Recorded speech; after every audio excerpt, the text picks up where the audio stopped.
2, verses 18 through 22, which we are covering today, you're saying, John, I don't think I'll show you a new thing. It's actually quoted there, but we're going to get to that a little bit later. But listen to the word of the Lord. Now, John's disciples and the Pharisees were fasting. And again, we're reading in chapter 2, verses 18 through 22 of Mark. And people came and said to him, why do John's disciples and the Pharisees and the disciples of the Pharisees fast, but your disciples do not fast? And Jesus said to them, can the wedding guests fast while the groom is with them? As long as they have the bridegroom with them, they cannot fast. The days will come when the bridegroom is taken away from them, and then they will fast in that day. No one sews a piece of unshrunk cloth on an old garment. If he does, the patch tears away from it, the new from the old, and a worse tear is made. And no one puts new wine into old wineskins. If he does, the wine will burst the skins, and the wine is destroyed, and so are the skins. But new wine is for new wineskins.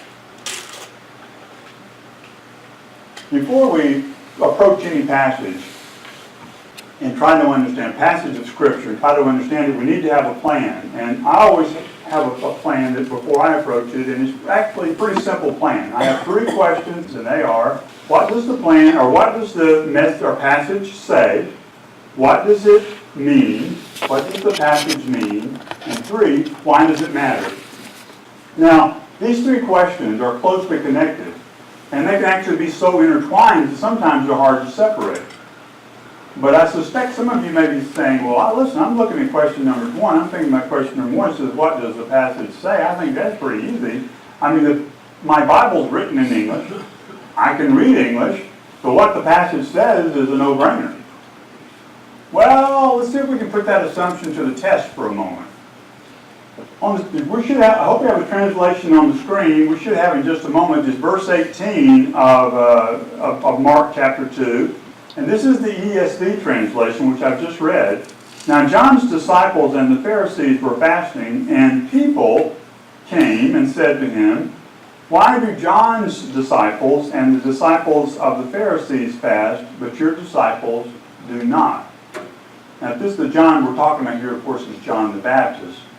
So, the ESV's rendering, that's the ESV's rendering, but as every schoolboy and schoolgirl knows, there are dozens of translations of the Bible. Dozens of them. And they don't always agree. And I suspect many of you actually, daily, when you read the Bible, you read something other than an ESV translation. I know when I grew up, we always used the King James Version. A lot of people still stick with that. So what I want to do is, I want to take the ESV version, which we just read, and I want to compare it to a couple of other versions, and just the same first half of verse 18, and see what they have to say. I want to take a look at the King James Version, and then I want to take a look at J.B. Phillips, which is a paraphrase, and I know some of you read paraphrases of the New Testament as well. So let's take a look at the King James Version, verse 18. And the disciples of John and of the Pharisees used to fast, and they come and say unto him, why do the disciples of John and of the Pharisees fast, but thy disciples fast not? Okay, that's the King James Version. Now let's take a look at J.B. Phillips' paraphrase. The disciples of John and those of the Pharisees were fasting. They came and said to Jesus, why do those who follow John or the Pharisees keep fast, but your disciples do nothing of the kind? So notice that both the King James Version and the J.B. Phillips version, rendering, basically say they came and said to Jesus. While the ESV says the people came. So, who was it that came and spoke to Jesus? Was it the Pharisees and the disciples of the Pharisees, or the Pharisees and the disciples of John who came, or was it another group of people who came and spoke to Jesus? I can tell you that many commentators have taken the approach that the they referred to here are the disciples of John and the disciples of the Pharisees. That they're the questioners. But I agree with the ESV. I agree with those who did the ESV that it was another group a group of people who came and spoke to Jesus. And because, you know what, when we go to the second half of verse 18, we go to the second half of verse 18, which basically says, why do those who, verse 18 says, why do John's disciples and the disciples of the Pharisees fast, but your disciples do not fast? All versions of the Bible, all versions of verse 18, in the second half of it, they basically all agree. They all say that John's disciples are fasting, the Pharisees are fasting, why aren't your disciples fasting? All versions of that, all versions of verse 18 agree on the second half. That the people whoever came to him said, the disciples of John are fasting, the Pharisees are fasting, why aren't your disciples fasting? So the question is, who is asking the question? Well, let's leave aside for a moment how unlikely it would have been that John's disciples and the Pharisees somehow joined forces to question Jesus. I mean, after all, how had John the Baptist classified or characterized the Pharisees? He had called them a brood of vipers. He didn't say, come on, let's have some tea. He called them a brood of vipers. So I don't think it's very likely that John's disciples and the Pharisees had joined forces to go question Jesus. But we don't really have to speculate on that, actually, because all we need to do is look at the second half of the text, in which I've said all the translators agree that the second half of the text basically says this. Whoever came to Jesus said, well, look, the Pharisees are fasting, John's disciples are fasting, why aren't your disciples fasting? In other words, why they're fasting, why don't you fast? Even in the first century, most people did not refer to themselves in the third person. We don't call ourselves he or she when we speak to others. We refer to ourselves as I, don't we? Well, what's the difference? I think it's a big difference. I think the big difference in helping us understand what this passage says and what it means and then why it matters. If verse 18 says that John's disciples and the Pharisees came and spoke these words to Jesus, it could mean only one thing, that they had come to test him. Now think for a moment how unlikely it would be that John's disciples would come and test him, although we're going to come to a passage a little later on when they actually did that thing, but they weren't joining forces with the Pharisees at that point. But if this is actually a group of people that had come to Jesus and asked him this question, they weren't coming to test him. They wouldn't have been coming to test him. They would have been coming to be taught by him. They would have been coming seeking guidance. And I think that's important. But why would they have needed guidance? Why would they have needed guidance on this issue of fasting? Because fasting by this time in the Jewish experience, fasting had become a big deal. And it would become something that was commonly accepted and commonly practiced. So Jesus now, people had come to understand, they didn't know exactly who he was, but they knew that he was laying claim, at the very least, to being a man sent from God. So if he was a man sent from God, and those whom the people observed and believed to be followers of God, men of God, were fasting, and Jesus' disciples weren't fasting, they needed some answers because they needed to know whose example it was they should follow. Who was it they should emulate? So they went and they needed to ask some questions. I mean, the Pharisees by this time were fasting twice a week, routinely. So, but if we needed any more persuasion that it was Jesus speaking not to a group of the Pharisees and the disciples of John, but a group of people who came to ask in earnest and with sincerity, and to give them an answer on this issue of fasting, all we really need to do is to look at Jesus' response to them. And look at the tone he used. And we say, well, gee, we can't really hear the tone because we can't hear his voice, but we can. We can tell from the way, the words he chose to speak to them, what tone he was using when he addressed these people. Was he using this as an opportunity to teach or an opportunity to taunt them for trying to test him? So let's take a look at verses 19 through 22. And Jesus said to them, "Can the wedding guest fast while the bridegroom is with them?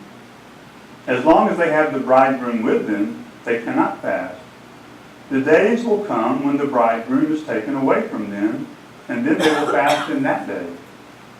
No one sews a piece of unshrunk cloth on an old garment. If he does, the patch tears away from it, the new from the old, and a worse tear is made. And no one puts new wine into old wineskins. If he does, the wine will burst the skins, and the wine is destroyed, and so are the skins. But new wine is for fresh wineskins. Now, for those of you that have been paying close attention, and I can tell all of you have been, Jesus has just, you may have noticed something, and something Jesus said here seems to contradict what I just told you about speaking of ourselves in the third person. I just said that in the first century, people typically, like today, didn't refer to themselves in the third person. So Levi wouldn't have said, and speaking of himself, Levi wouldn't have said, well, you know what? Levi went to Damascus last week and he came back yesterday. And you would say, which Levi? He said, well, I'm talking about myself. Levi wouldn't have done that. Levi would have said what? I went to Damascus last week and I came back yesterday. But Jesus often broke this rule in the Gospels, didn't he? He referred to, in speaking of himself, he often referred to himself as what? The Son of David. And here in this passage, he once again is referring, the Son of David, not the Son of David, the Son of Man. And in this passage, he is referring to himself as the bridegroom. He doesn't say, my disciples can't fast as long as I'm with them. He says they can't fast as long as the bridegroom is with them. Now, I'm told that, I have not read his biography, but read his biography, because I'm told that General Douglas MacArthur often referred to himself in the third person. But every picture I've seen of Douglas MacArthur coming ashore in the Philippines, he walked through the water, not on it. So why was Jesus referring to himself in the third person? Well, here he wanted specifically to refer to himself as the bridegroom. And Jesus knew, because he knew everything, that the term or the expression bridegroom was a loaded scriptural reference. He knew that. And so he wanted people to realize what he was doing here. He wanted them to put their thinking caps on. He wanted his questioners and his disciples, and he wanted us to put the thinking caps on. And think about this. And he would have been speaking to an audience that knew their Old Testament to some extent. And in the Old Testament, bridegroom had, as we lawyers like to say, it was a term of art. It was a term that was taken out of its everyday usage when it was used in Scripture, typically. What was it? Because God himself would refer to himself frequently in the Old Testament in terms of the marriage covenant. His relationship with Israel would often, his chosen people, would often be spoken of in the terms of the marriage covenant. So that God would be the husband, and Israel would be the wife or the bride. And sometimes, and on occasion, God would specifically refer to himself as the bridegroom. So Jesus wanted his people, Jesus wanted his reader, his listeners and his disciples and us to realize he was calling himself the bridegroom, and he was saying that his disciples or his church was the bride. So he was declaring that God himself. So many people, you read these scholars and they'll say, well, Jesus really never really claimed to be God. They're always British, I'm thinking about it. There's something going on there. Yes, he did. He would claim to be God over and over again. He's doing it here. He didn't say, I'm God and I'm here with my people. But he did say, I'm the bridegroom. And that was a loaded reference. He was saying God himself had come among his people. That he was there before them. As the Apostle John put it in his prologue to the Gospel of John, the Apostle John, now not John the Baptist, the Word had become flesh and was dwelling among his people. When Jesus called himself the bridegroom and his disciples the bride, basically, he was saying, I am the Word become flesh and I'm here among my people. The world had never seen anything like it. Yes, God had dwelled in the temple or in the tabernacle. There was a passage in Exodus where God tells Moses, he said, y'all going ahead. Y'all going ahead, I'm not going to go with you. What did Moses say? What's the point? If you're not with us, what's the point? So he did go with them. He was present with them, but not in the flesh. Jesus has said a new thing has come to you here in this time. So he wanted to make this reference. He wanted them to understand that something very new was happening here. Something promised, but new. So Jesus basically said to them on this question of fasting, he said, fasting? You came to ask me why these people, my disciples, aren't fasting? They're too busy celebrating. They're too busy feasting on me to be fasting. But before we take up Jesus' reference to this unshrunk or new cloth and this old garment and this new wine and this old wineskin, let's pause again to talk about a little bit more about fasting. Because that was the context of the question. Under the Mosaic law, the law of Moses, there was only one day in the whole year where fasting was required as part of the law. And that was the Day of Atonement. That was the day when sacrifices were made for the sins of the people. Yom Kippur, they call it in Hebrew. And fasting in that context was really a sign of repentance. In the Old Testament, it's a sign of repentance. In the Old Testament, sometimes fasting would be a sign of mourning. You would mourn when you were grieving, for example, the loss of a loved one. And by this time, though, the Pharisees, as I said, they had developed this routine. They just fasted twice a week. Shouldn't be any surprise there. They even tithe their mint and cumin, right? They're partially in sage, basically. They tithe. So they had this system. And John's disciples were fasting. I suspect not as a matter of routine. By this point, though, John had been put in prison and had been taken. Their master had been taken from them. So John's disciples were probably fasting as an expression of mourning. But they still thought it was something that was required of them, and they were doing it. So by the time Jesus came along, fasting had become a staple component of everyday religious life. In other words, by the time Jesus came along, fasting was less a matter of fidelity or faithfulness to the law of Moses, and it was more a matter of man-made customs, man-made traditions that had been added to the law. But in either case, fasting was tied up with the old covenant, with the old way of doing things. So when Jesus used this imagery of new cloth on an old garment, and new wine and new wineskins, he was once again inviting his questioners and his disciples and us to put the thinking caps on. And he was telling them, and he's telling us, that he did not come to be fitted onto or into a new system. Now, I said we have to pay close attention to what the Bible, what a passage says and what it means in order to get to how we're supposed to apply it, or why does it matter. Jesus has said he's the bridegroom, but then he compares himself to, if you take it literally, unshrunk cloth and new wine. Now we're probably more comfortable with Jesus being compared to wine because the night he would give himself up for us, and we're going to celebrate communion in just a moment, he said this is the blood of the new covenant, and he used the pouring of wine to demonstrate that. But unshrunk cloth? Wow. Jesus, I didn't realize you were unshrunk cloth. Remember, many of us are old enough to remember, I was in the late 50s, early 60s, but the clothes you'd buy the clothes and there would be a warning on there that do not wash with hot water because it'll shrink, or be careful whatever it's going to. It was unshrunk cloth. The technology had not advanced. There was clothes, at least my family could afford, that you had to buy the clothes a little bit bigger because they were going to shrink. Well, that's what Jesus is saying. He says, look, if you take what is old and you put this unshrunk cloth on there, after a while that cloth is going to do what? It's going to shrink. and it's going to pull away you tried to repair the old way of doing things, and it's just going to tear it up and make it worse.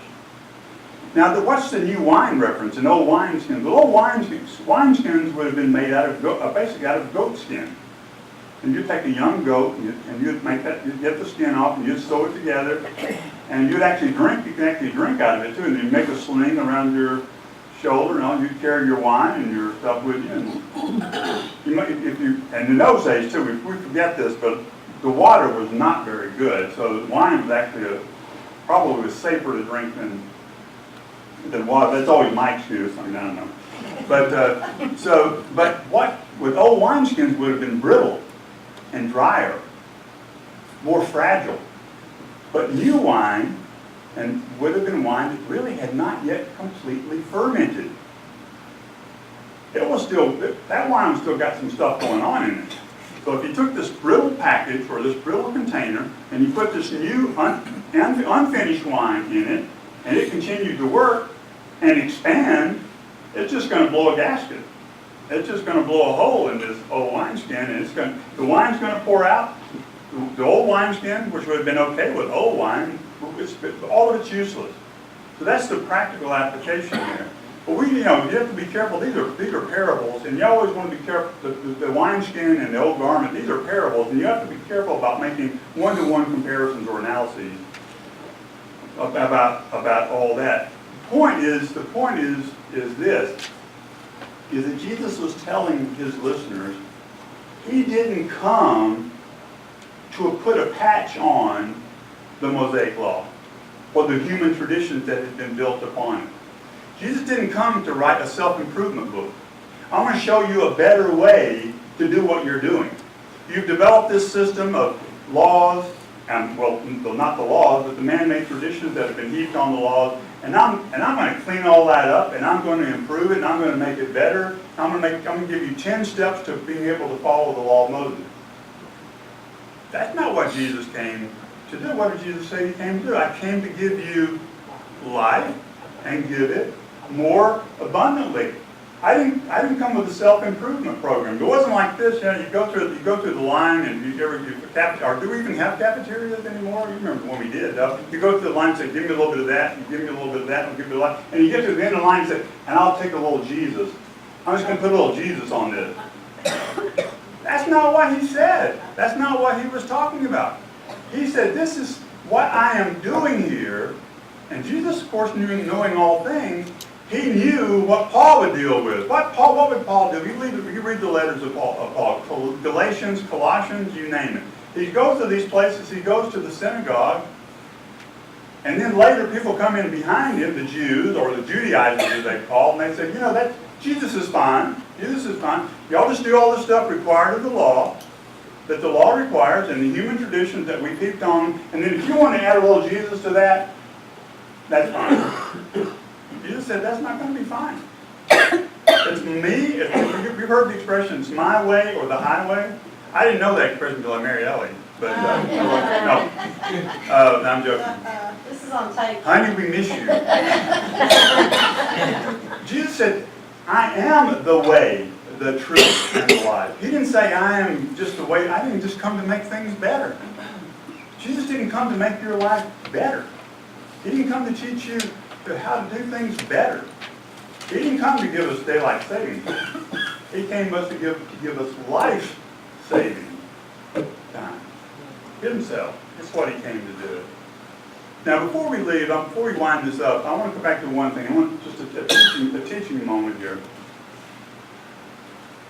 When Jesus said that the days will come when the bridegroom is taken away from them, and then they will fast in that day, that when the bridegroom is taken from them, then they will fast. We have to be very careful when we read in the Bible, and Jesus is speaking to or about his disciples. Not everything Jesus said to his disciples can be applied to us.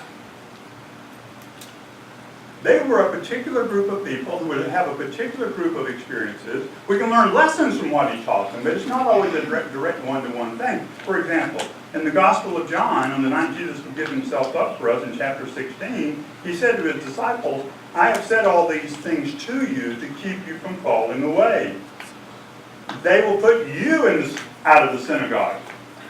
Indeed, the hour is coming when whoever kills you will think he is offering service to God, and they will do these things because they have not known the Father nor me. But I've said these things to you, that when their hour comes, you may remember what I told you. Jesus was giving specific instructions to his disciples about something that would happen particularly to them, and he wanted them to be encouraged, he wanted them to be lifted up, he wanted them to know that in all of that, he would be with them. Of course, Jesus always wants us to know that all of us, he is with us, all of us, whenever we're tested. But Jesus' disciples weren't fasting because he was with them. It wasn't a time to mourn, it was a time to celebrate. Jesus wasn't saying that his disciples should never fast. He said a time will come when they will fast, and they'll have a reason to fast. Why? Because he would no longer be with them. But even in that, Jesus wasn't coming to lay down a new set of rules. You should fast twice a week. You should fast 3 times a week. You should fast once a year. He didn't come to do that. He came to tell them what Isaiah had prophesied 700 years before was actually coming upon them. Take a look at this from Isaiah 43, verses 19 through 21. This is Isaiah now. This is the Lord speaking through his prophet Isaiah. But think of what Jesus just told his listeners as we listen to these words. Behold, I am doing a new thing. Now it springs forth. Do you not perceive it? I will make a way in the wilderness and rivers in the desert. The wild beasts will honor me. The jackals and the ostriches, for I give water in the wilderness, rivers in the desert. To give drink to my chosen people, the people whom I formed for myself, that they might declare my praise. Jesus didn't come to improve an old system. He came to give us life and give it more abundantly. Let us pray. Our God and our Father, let us not think we somehow take Jesus and just add him onto our lives. Help us to realize that he is life.